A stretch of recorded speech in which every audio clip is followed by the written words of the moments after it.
So I would like to invite our speakers back, and I see there was a lot of interesting questions. So let's see what we can answer now. So first question. So this is for Sunil. Sunil, great stuff. I could see you bring a lot of experience on a wider scale across various industries. I think this question is about you've been working with large organizations and wanted to understand how do they manage this whole thing. And for small businesses, how do you think small businesses could quickly adopt? If they're small, can they quickly adopt and embrace this change? Yeah, no, thank you, Sharon. It's a very good question. So, if we flip the question and answer the other way around, traditionally smaller companies are more agile, nimble, and able to adopt and adapt to change. So, they can be seen as quite functional teams in terms of how they adapt technology and apply it to a various use case or an industry. Now, specifically in, let's say, bigger corporate companies, you can also see where there is a need.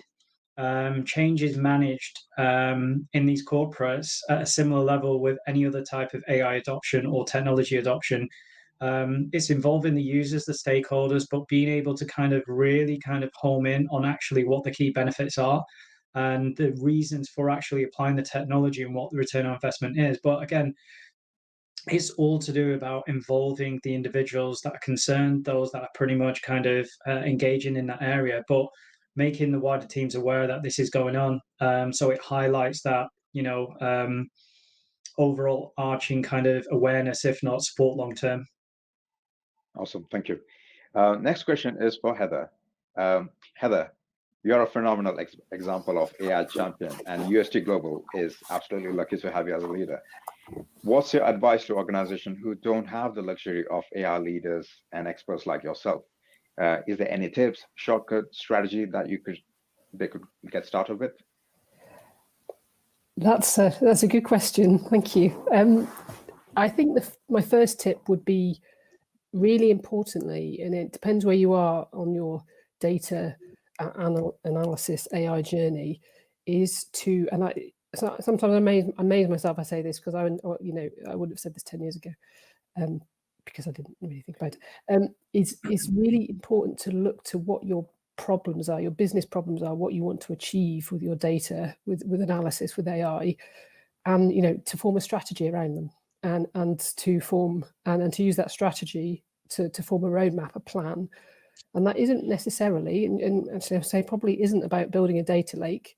It's actually about looking to see what data you have, looking to see what data you need, looking to see what you need to do to that data to make it work for you, and then going about doing that. And I would advocate doing that in a small way first, and to prove it works, to prove the concept, and not spend too much money. And then hopefully that's successful for you, and then to grow that. And I'd say repeat that in cycles. And that's my tip, my key tip, I think. Awesome, thank you. That's great. Next question for you, Jamie. Great talk earlier. We know that common sense is not that common. Emotional intelligence is a skill of the future. And in most cases, ethics is an afterthought in AI innovation. So based on your talk, how can we ensure people trust AI, and how we can embed trust in AI? It's a really difficult question to answer, that one. Again, I'm not that digital prophet and I don't have all the answers. All I can do is look at, imagine like a dog or a small child. I always think of small children as just the amplification of human beings. We haven't got that logical bit yet. We haven't learned these things. And the way I'd say is, you've got to start small. How would you get trust with a small child? You wouldn't suddenly go in there and they trust you perfectly. You have to start with the small things. You have to give trust to get trust. And that's how I would start. You've got to start incrementally. You've got to start small. You've got to build that trust, just like anything else with human beings. So that would be my guidance on it. And from that, you will get trust back. And embedding trust in AI, again, it just takes time, and do things small. Don't expect it to happen overnight. Fantastic. Thank you so much. Last question for Virginia and Tom. Where do we draw the line for the IP? In AI, is it the code, is it the logic, or is it the model, or is it the data that yields the pattern? Is this lack of clarity or the element of secrecy that And is it one of the reasons why AI becomes a bit mysterious tech today? Tom, I'll take that, shall Sure. I? Well, actually, the answer to the first part of that question is all of the above. So patents can be granted for things that the code are doing, the sort of ideas or concepts that the code is delivering, the technical problems that it's solving. The logic may be embedded in your algorithms, or it may be embedded through the combination of computer hardware and software or firmware. So the actual logic itself may be delivering a new method or delivering a new process.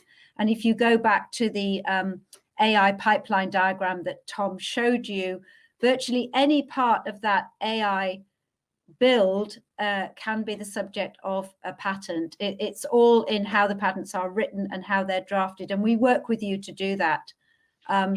Data has its own special brands of protection we didn't go into. So some aspects of data structures, functional data structures, are patentable. Others attract a database right. So we're getting into quite esoteric territory here. In answer to your last question about the lack of clarity and element of secrecy, one of the things that we do as patent attorneys is actually debunk that and really crystallize what it is that you're talking about. And we actually put it down on paper, we write it and feed back to you written descriptions of what your novelty is and what your innovation is. And it's quite an empowering process.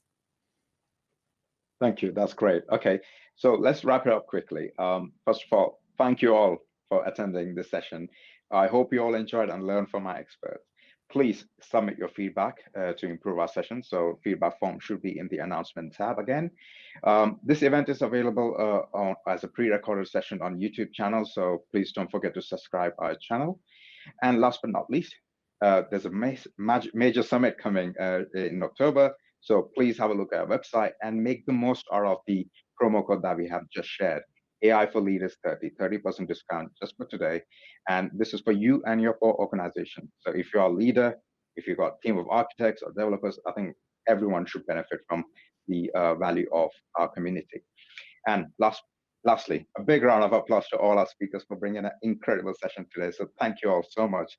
It's been wonderful and amazing. And rest of you all, have a great afternoon and stay safe.